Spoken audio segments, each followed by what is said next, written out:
2011. And there was a young lady out of Los Angeles who got the story rolling, or at least introduced it with some gravity. Miss Brandy Stewart, I think is her name. And she was working with KJLM in Los Angeles, and they talked about the difficulties that the father, Bruce Smith, was having in getting any information from the Jackson Parish Sheriff Department in Errol's, Louisiana, where the child died. Now, just to give you some background, the story starts with Jason, age 14, purportedly getting on a school bus en route to a summer school class. And he got on the bus very early in the morning. Now, there's mixed, you probably have a better sense because you've talked to more family members and persons than I have, but the information is he got on the bus, but he didn't get to school. Exactly. And it seems that he was transported to the home of a friend who was also 14 years old, but it was quite a distance from his house, 4.5 to 5 miles. Exactly. And there is good evidence that he arrived there in the morning around 8 a.m.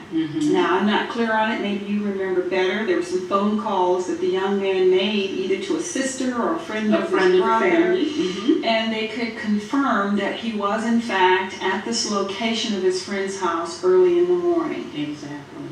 Now, where things get a little bit crossed or difficult for me is that the two 14-year-olds, one who lived next door to a older young man, but the interesting thing is both Jason and the other 14-year-old were special education students. Exactly. Or at least they had special education classes together. Exactly. And there's some question on the mentation of the 17 or 18-year-old neighbor. Exactly. But however it works out, the 17-year-old interacted friendly, played with, interacted with the younger boys, and there was another 17 or 18-year-old present in the house. So we know at least it was two teenage or adolescents and two 14-year-olds during the day in a house.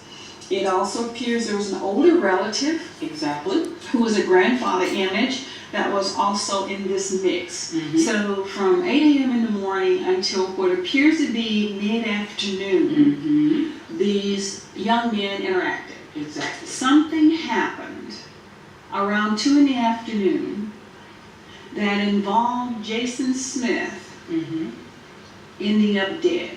Exactly. Now, the stories have varied depending on who you talk to. And even the coroner weighed in and gave his version of stuff. But the net effect from the family's point of view is Jason did not swim. So the very fact that he was found, purportedly found, drowned in a pond is suspicious. Exactly. And the stories that surround how he got to the pond is beyond suspicious. There's a boat that the owner of the pond didn't recognize or even know about that was capsized on the far side of the pond, while Jason's body was within a mere feet, several feet from the bank. And on one story, 3 boys were in the boat. For purposes we're not clear, they weren't going fishing. Jason didn't swim. And then the story changed, there were just 2 boys in the boat.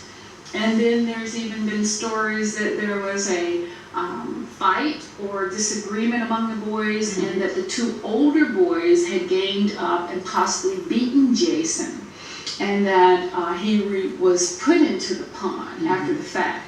Whatever the consequence or the activities, there's evidence that the 14-year-old that Jason had gone to interact with, and the 17-year-old, one of the 17-year-olds, returned to the 17-year-old's house, changed clothes. They went from wet clothes to dry clothes, so somehow they had been involved in being wet, sat down and watched TV, and then, we don't know what brought it about, they revealed that Jason was in the pond.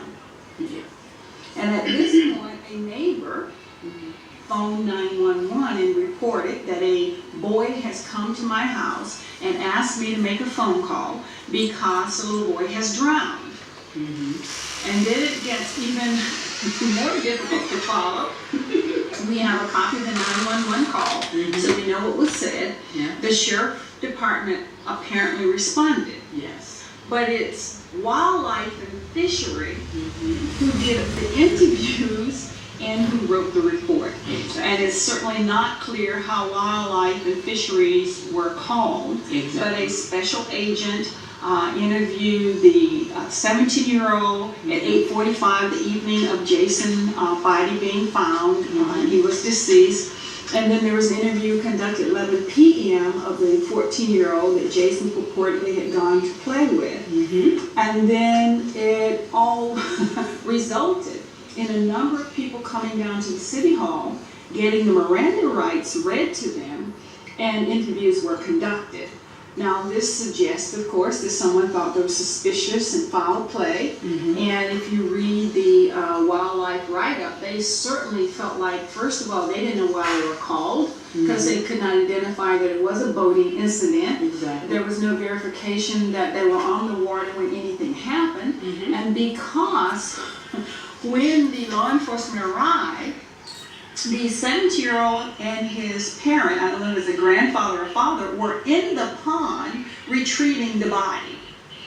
So in fact, the crime scene was compromised. You certainly can't say whether they were taking the body to the pond or taking the body out of the pond.